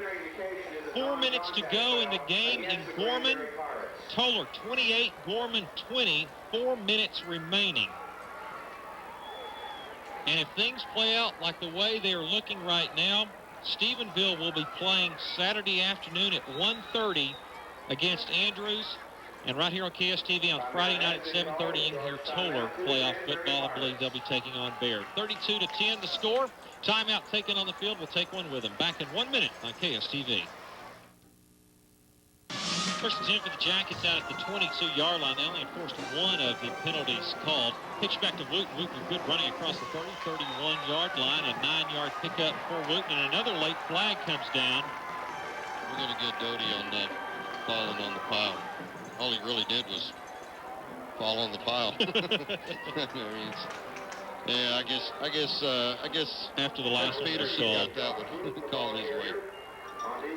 So this will be a dead ball. They'll have the yardage out to the 31 for Wooten, and then you'll take 15 off of there, and so they'll march the ball all the way back near the 15-yard line. Actually, the 16-yard line is the spot. So it'll be 1st and about 17 yards. Yeah, I think so. 16, 17. for the Jackets. Ball back at the 15-yard line. Briles is still in the game at quarterback. Handoff over the left side is Walker. Walker will get about 2 yards, and that'll be it. It'll be second down now and about 15. The guy on the sideline has got third up, but he didn't keep it the same down after the penalty was called, so it is second down. Why are they calling it third down? I think the PA guy is confused as well. Wouldn't it be? Well, the first play was the pitch to Wooten. Right. It's a flag, or unless it was, it makes a difference if it's dead ball, whether Sure. it's... Yeah, it does. Throwing out to Douglas. Douglas goes up, and it's picked off at the 32-yard line. Briles trying to throw the fade to Douglas. The ball picked off by Scott Barnes. Went high in the air to take that ball down. A little bit more air under that one, and Douglas might be able to go up and get it at its highest point, but Barnes did a nice job on the pick. It's only the 6th pick of Kendal all year long. Of 200 attempts, that's not bad numbers for a junior quarterback. Third turnover of the night for Stephenville, I believe. Granberry with a chance to maybe do something here late with 6:40 to go in the ballgame, trailing by 3 touchdowns. Beck is in shotgun. He sends Marsden in motion to the far side. Twins to the near side. Marsden, I should say Beck, setting up, looking to throw. Throwing back off across the middle, underthrown. He had an open receiver deep. That was John Coates. He was being blanketed on the play by Phelps, and Beck just having a hard time getting the ball downfield with as much rush as coming on top of him. Second down and 10. Now, Marsden was really calling for the ball down around the 10-yard line, but Phelps had him pretty well covered. Second and 10 for the Pirates at the 33-yard line. Marsden probably a little frustrated right now. He really hadn't had many touches of the ball. Twins to the near side, one to the far side. Marsden again from backfield position goes in motion. Beck rolling out that way, looking to throw. In some trouble as Beck makes one man miss, but not the next as Beck just does the slide. Boy, a late hit. Will there be a flag called? I don't think so. Petronas made a late hit in the back, and Gilson just went to Petronas and said, hey, slow down a little. Third down and 10, and I found out why Marsden is not getting many looks with the football pass. I just watched him. He's being blanketed by one man, and another guy is shadowing right behind him as well. He has not been open any tonight. So it's third down and 10 for the Pirates. 5:53 and counting here in the Techstar Ford fourth quarter. Stephenville 32, Granbury 10. Put him in the slot on the near side this time. He's got single coverage. Back in shotgun, setting up, looking to throw back across the middle, but he throws it on the outside. It is completed down to the 20-yard line. Boy, you talk about an illegal pick. Justin Reynolds makes the catch as the outside man coming back across the middle. Marsden takes out one of the defensive backfield people for Stephenville. The defender that was trying to cover the receiver. Man, you got to be able to see that. Official is standing right there at the 25. You know, I have seen that play work in the Astrodome, too. Who was that the cut there? That was Reynolds, 27. I've seen that work for Stephenville in the Astrodome against Lamarck late in the game. Good boy. Drips to the near side. You tell Briles about that, and he just smiles. Won't answer one way or the other. Back under center, giving the ball to the left side is Quinn. Flags come down as Quinn gets to about the 15-yard line. Oh, getting a little sloppy now. Well, interesting. I think the starters are going to play a lot longer tonight than Art Briles intended for them to be out there, but they never really took control of the game from a scoreboard scenario. I don't think as Stephenville fans you ever felt like you were in jeopardy of losing the game, as there's offsides called against Stephenville, but the score was never a big enough margin where you could really feel comfortable enough to fool everybody either. Yeah, that's a good point. And I know Art, before the game, talking to him, wanted to get his starters out of here a lot quicker than he has been able to tonight. Does it take that long to figure out you want the 5 yards? The ball will be spotted at the 15-yard line after they mark off the 5-yard penalty, and it'll be 1st and 5. I believe that's how they'll work that. I believe you're right. Well, they could have taken the play for 5 or the penalty for 5 and stayed the same down, and that's what they elect, which is the correct decision. Stephenville averaging giving up 10 points a game, or 11 points a game. They've given up 10 here. I'm sure they'd like to hold them out of the end zone. Trips to the far side. One back is Quinn behind Beck. Throwing out the flags. Marston gets the ball to 15, down to the 10. Tackled hard at the 10-yard line, but that is enough for the first down as it gets to almost the 9. Where they learned that play. Well, actually, now they're going to spot the ball right on the 10-yard line, and that is enough for the first down because all he had to get to was the 10. It is first and goal to go for, excuse me, the Pirates at the Stephenville 10-yard line. 4:50 and counting in the Techstar Ford fourth quarter. It is 32-10. Stephenville on top of Granbury. Your attention, please.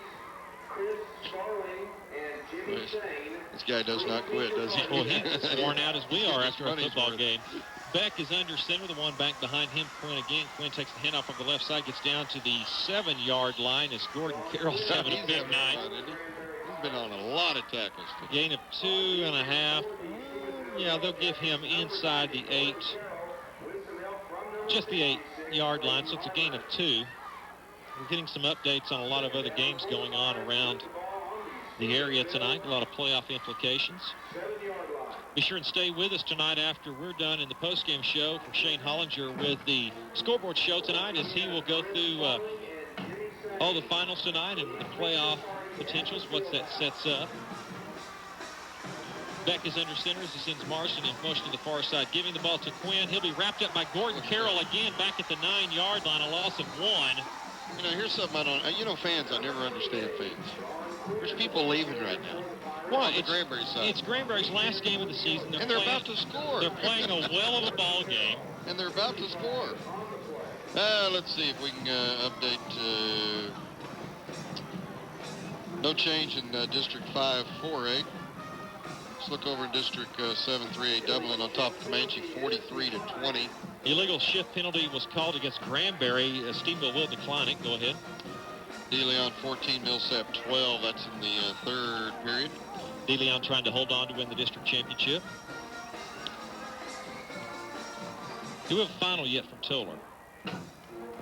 Nope, still 28-20 with 4 minutes. We've got a timeout. Timeout has been called on the field. 32-10, Stephenville on top. 3:35 to go here in the Techstar Ford fourth quarter. We'll take a 30-second timeout. We're back right after this. Wood Furniture.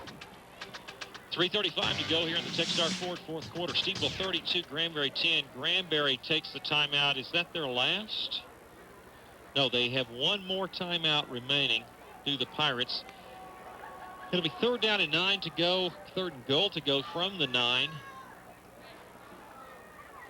All right, we have a score now on the Cleburne game. Cleburne 62, Joshua 27. There's a lot of scoring going on in that game. I think it's safe to say they've won that game. Now the Everman-Crowley game becomes the game of decision. And at the last point we heard, Everman was winning by about 10 in that one. Beck is under center, 3rd and 9 for the Pirates at the Stephenville 9-yard line. Throwing the ball is tipped up in the air, up for a catch, and it's caught. Touchdown. I thought it was tipped momentarily, but Beck just threw a very high pass. Marsden catches it in the back of the end zone. Scott had pretty decent coverage, but Marsden goes high in the air to bring it down, and the Pirates score. Coming within Stephenville now 32-16 with the extra point upcoming. And you certainly expect the onside kick after this one. Let's hope Stephenville gets it so they can run the clock out. Granbury looks like they will go for 2 as they fly out of the swinging gate. Pitch back goes to the fullback. He is tackled before he can get to the goal line. The 2-point conversion is no good. And explain to me why you do that. Trailing by 16, you make the extra point. You only trail by 15. And then a 2-point conversion and an extra point. Well, I guess that's why. But the 2-point conversion is no good. So now for Granbury to tie this game, they'll have to score 2 touchdowns and 2 2-point conversions. 32-16 our score with 3.5 remaining in the Techstar Ford fourth quarter. We're back in 1 minute on KSTV.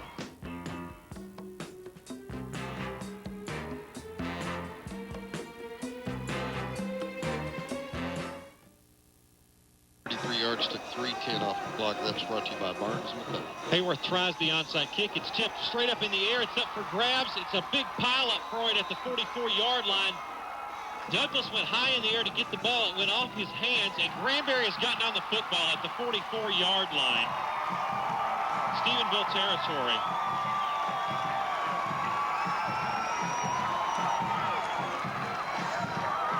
(28-7) now. Everman on top of Crowley at Crowley. That in the fourth.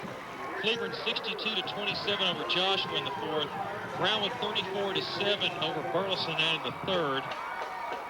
Big Spring 42-14 over Sweetwater. That in the fourth. That one's got to be very close to being over. 42-14. And still in the third quarter, we've got Snyder 16, Lakeview 13. Andrews in the fourth, 35-0 over Fort Stockton. Granbury back with the football. The 44-yard line. Back in shotgun. Snap back to him. Looking to throw. He's in some trouble being chased by Gilson at the 50. Now will throw this ball out of bounds to no one except the Steamboat coaching staff. Boy, coaching staff wanting a grounding call there. They do not get it. Well, Steve Ross might have had a chance to make a play on that one. Stevie, it was kind of coming right at you, wasn't it? Well, okay. Well, I had a bead drawn on it, but I thought I'd let Coach Gillespie have that one. Good hands by Gillespie. Yeah, he made a nice grab. First, it's now second down and 10. Well, I guess they all know we're playing Saturday. Yeah, that word is spread quickly like wildfire here on the sideline. Well, the offense is not played with as much crispness as we've seen in weeks past. And would you agree that a lot of that has to do with playing now? They're almost their third game in a row that really doesn't have a lot of meaning as far as the playoffs are concerned. I don't want to take anything away from the effort the Jackets have given all year. They're about to be 10-0 and another 3-10, but they were not as intense tonight as we've seen them. Back. Dropping back, looking to throw, is in some trouble. Carroll's chasing him. He'll throw out the flats, makes the catch. It is good. The catch is at the 38-yard line, a gain of 1 on the play, but a flag has been dropped. And I think Granberry was guilty of motion because this is what happened. Madison lined up in a slot on the far side, and none of the Jackets' defensive backs went out and covered him.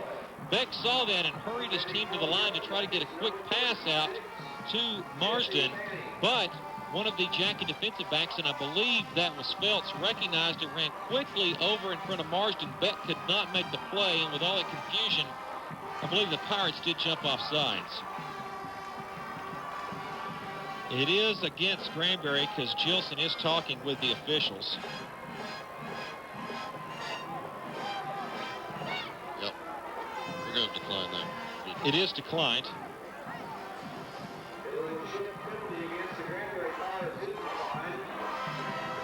So it's third down now and 10 needed for the Pirates. Will decline. Well, if it's why we have the ball at the 42-yard line or the spot, one's got to change. The spot's back at the 45 and the ball is at the 42. Well, they never moved after the penalty, whether they refused it or not. The ball's right, the spot is wrong. So they moved the marker to the 42, and now it's third down and about 7.5.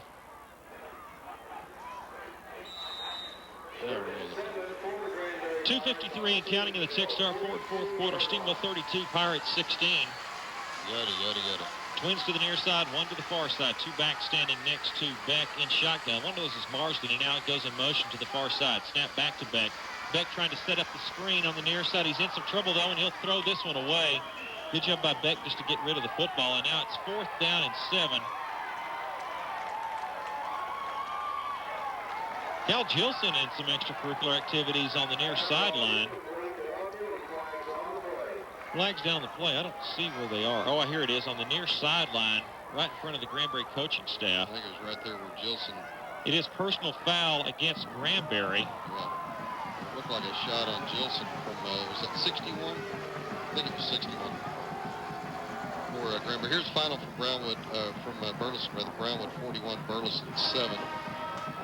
And let's see, District 14 1A, it is the final. Ranger has defeated Santo 41-21. We still don't have a final in the Toller-Gorman game. We'll probably have that coming momentarily. Ranger finishes the district undefeated, first place, and Toller holds on tonight. They will finish second place. So it is now fourth down, and after the personal foul. It moves the ball all the way back into Granberry territory at the 43-yard line. So it's 4th and about 20. Oh, by the way, the clock's running. 23 to go. Now it finally stopped. No, I mean the play clock. Oh, 3 seconds, 2 seconds. They don't even get. There'll be delay of game penalty against the Pirates. And boy, Coach Peterson is not a happy man right now.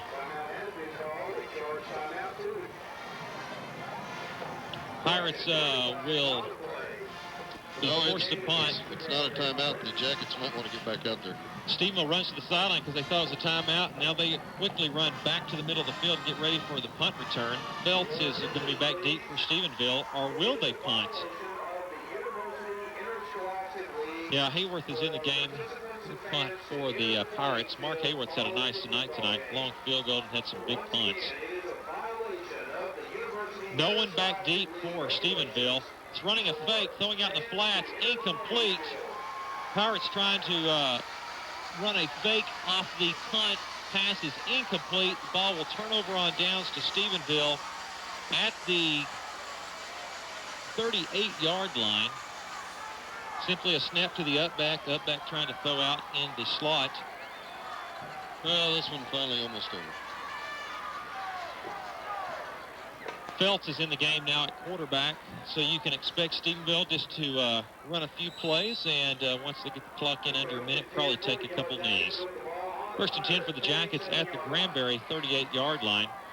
Wooten inside trap, handoff to Walker. Walker gets inside the 35 to almost the 34, but they will say his knee was down 35, so a pickup of 3 for Walker, 2:19 and counting. About 1 first down will be all it needs. The official plays his cards right. Not even that.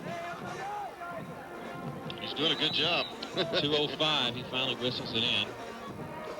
2nd down and 7 for the Jackets. Phelps under center, Wooten the tailback. Handoff over the right side. Wooten is stacked up and driven backwards at the 35-yard line. What a textbook tackle is made by the Pirates. 68, I believe, Isaac Rodriguez. Really gave him 2-yard forward progress. How did he get that? So it's a 3rd down and about 8 for Stephenville. 1:31 and counting.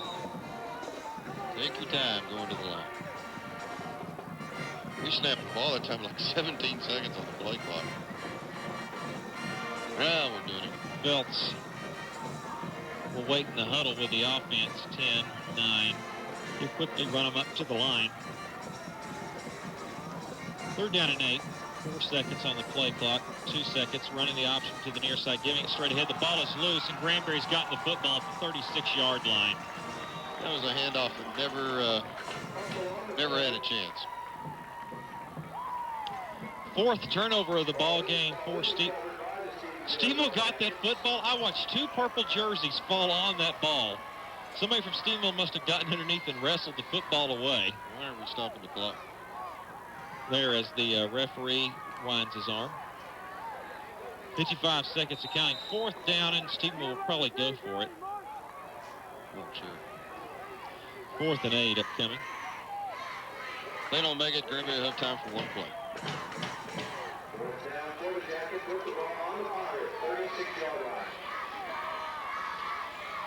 Phelps under center for the Jackets. 34 seconds and counting. Snap to Phelps, pitching out to Wooten. Wooten cuts up inside 35, 30, inside the 25, 20, cuts back, 15, down to the 10-yard line, knocked off his feet at the 9. Well, I think Wooten was running a little bit downhill after the way he saw he was hit on the last tackle. The ball marked at the 10, maybe the 11 is actually the spot, so it'll be 1st and 10 to go at the 11. It is a final. Congratulations to the Toller Rattlers. They will advance to the playoffs next week against Baird. That game probably Friday night, we've been told. 28-20 over Gorman. You can probably hear that game right here on KSTV Friday night. Phelps is under center, 6 seconds, 5 seconds, 4 seconds.